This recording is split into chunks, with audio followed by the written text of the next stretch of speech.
ሰላም ጤና ይስጥልን። እንዴት ናችሁ? ዛሬ ስለ ላሞች መኖ አሰጣጥ እንማራለን።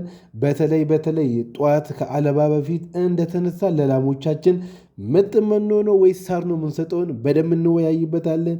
ይህ ሀሳብ በቲክቶክ አምጥቼ ብዙ ሰው ቻሌንጅ አድርጎታል። ስለዚህ ብዙ ሰው ተምሮበትም አትርፎበታል። ስለዚህ ዛሬ የምንማማረው ስለ መኖ አሰጣጥ ነው።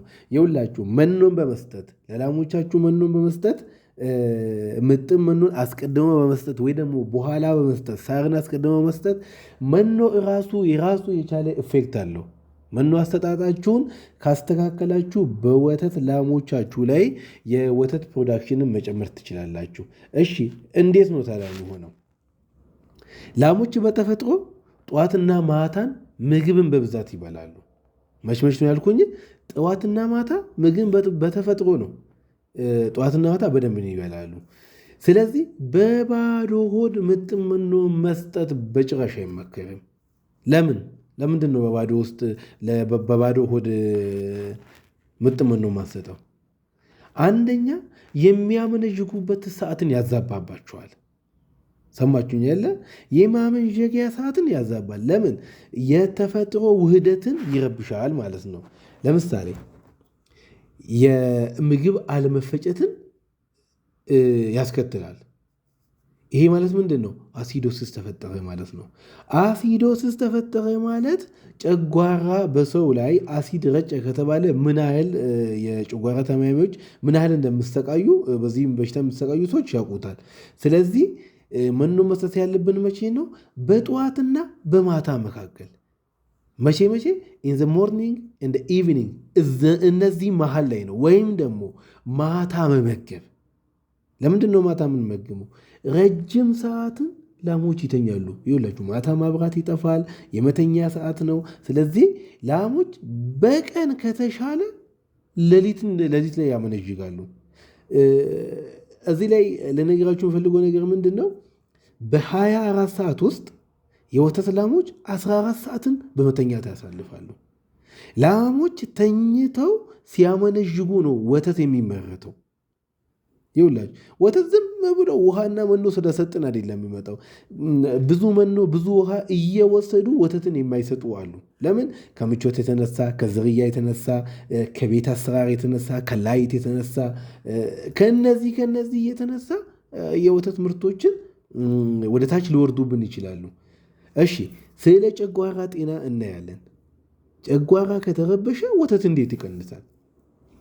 ድንገት ወይም አውቃችሁም ይሁን ባለማወቅ ምጥን መኖ በብዛት ለላሟ ከሰጣችሁ የጨጓራ አሲድ ይፈጠራል።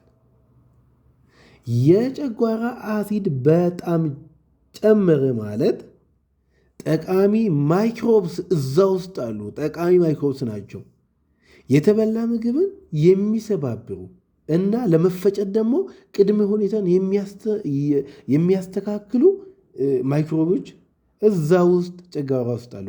እነሱ ከተረበሹ የተበላው ምግብ ወደየትም አይሄድም። ምን ይሆናል? በባዶ ሆድ ምጥን መኖን ከሰጣችሁ በቀጥታ ምርትን ሳይሰጣችሁ ላሟ ሳይጠቅም ማኑር ሆኖ ይወጣል።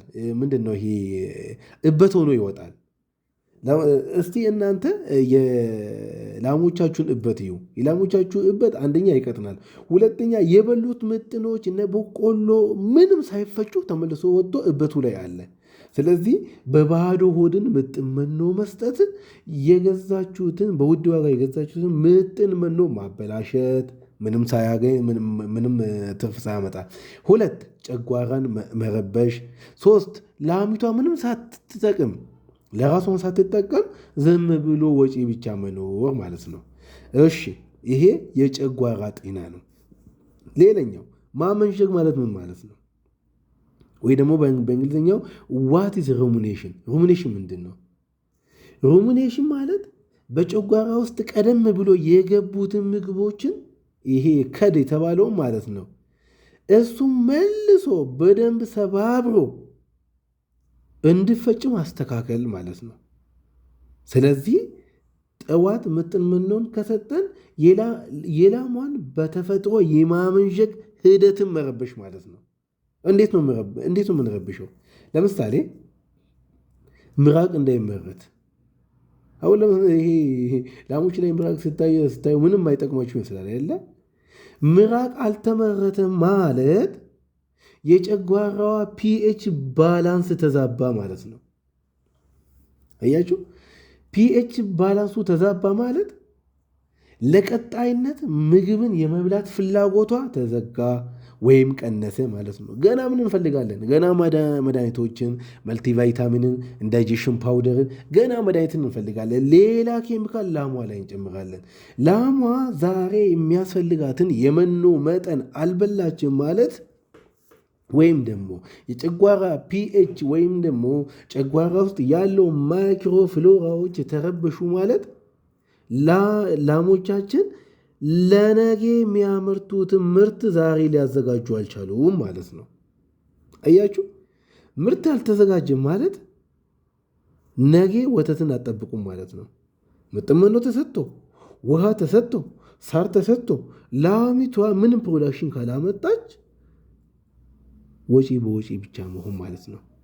ስለዚህ ስለመመገብ ነው ያለ እየተማርን ያለ ነው። ጠዋት እንደተነሳችሁ አብዛኛውን ኢትዮጵያ ውስጥ ያለ ሰው የወተት ላም ያላቸው ሰዎች 10 ሰዓት ተኩል ይነሳሉ። ሌሊት 10 ተኩል እንደተነሳችሁ ላሞቹ ወደ ማለብ አትሮጡ። በቀጥታ በትንሹም ይሁን ለሁሉም ላሞቻችሁ ለሚታለቡ ለማይታለቡ ሳር ስጡ። ሳር በባዶ ሆዳቸው መስጠት ማለት ነው። ምን ያክል ነው እሺ የምትሰጡት? ለምሳሌ አንድ ላም የክብደቷን 3% አሰር መብላት አለባት ይላል ሳይንስ። ይሄ ከኮንሰንትሬት ውጭ የሆነው ማለት ነው። ስለዚህ ጠዋት የሰውነቷ ለምሳሌ 400 ኪሎ ከሆነች 400ን በ3% እናባዛና ስለዚህ አንድ ላም 400 ኪሎ ከመዘነች መብላት ያለባት ስንት ነው ያለው? የሰውነቷን 3% ነው ያለው። 400 ሲባዛ በ3 ሲካፈል ለ100 ካደረግነው ስንት ይመጣል ማለት ነው? እሺ እዚህ ጋር 12000 ይመጣል ለ100። እሺ 200። ስለዚህ ስንት መጣ? 12 ኪሎ መጣ ማለት ነው። አሰር ማለት የስንዴ ገለባ፣ ሳር፣ ሳይሌጅ እነዚህን ስንት ኪሎ መብላት አለባት ላሚቷ? 12 ኪሎ በ24 ሰዓት ውስጥ መብላት አለባት። አለቀ። ምጥን መኖን ደግሞ የሰውነቷን ክብደት ከ1.2 እስከ 1.5 መሃል ያለውን ይላል ሳይንስ። በ1.2 እነስራ 400 ኪሎ ሲባዛ በ1.2 ሲካፈል ለ100 ካደረግነው የአንድ ላሟ ስንት ይመጣል? 4.8 ኬጂ ይመጣል ማለት ነው።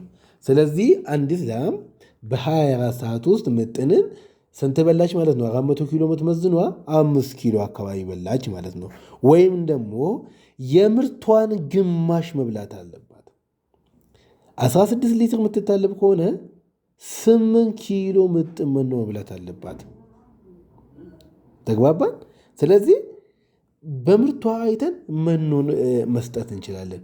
ስለዚህ ምንድን ነው ለሊት 10 ሰዓት ተነሳችሁ፣ መኖ ሰጣችሁ። ከዛ በኋላ ቀጥታ ወደ አለባ እንደጨረሳችሁ ወደ አሁኑ ማድረግ ያለባችሁ ምንድን ነው? ለእያንዳንዱ ላም አሁን መልሳችሁ ሳርን መስጠት አለባችሁ። ሳር ካላችሁ ሳር ካሌላችሁ ደግሞ ሳይሌጅ ካሌላችሁ ደግሞ ገለባ መስጠት ትችላላችሁ። ይሄኛውን ከሰጣችሁ በኋላ ይኸውላችሁ ልክ እንዳለባችሁ እንደጨረሳችሁ መኖ ማሰጡ ከሆነ ላሞቻችሁ ለመተኛት ይሮጣሉ። ለምን? ስለታለቡ ይደክሟቸዋል። ከደከማቸውና በታለቡት ጡት እንደገና ተመልሶ ከተኙ ጡቶች ክፍት ስለሚሆኑ ስለታለቡ በቀጥታ በዛ በኩል ባክቴሪያ ይገባል። ምንድን ነው መሆን ያለበት ታዲያ? ቀጥታ ሳርን ነው መስጠት ያለባችሁ ማለት ነው።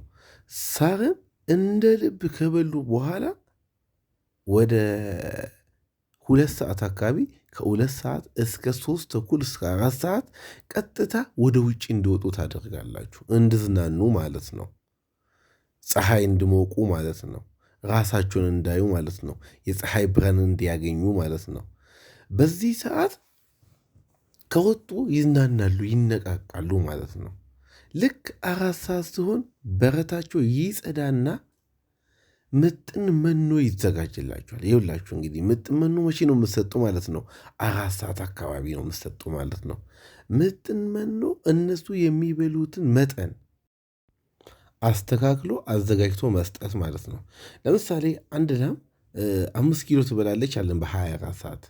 ይሄኛውን 5 ኪሎ ከፋፍላችሁ አንድ ላም በአንድ ጊዜ ከ3 ኪሎ በላይ መብላት አትችልም።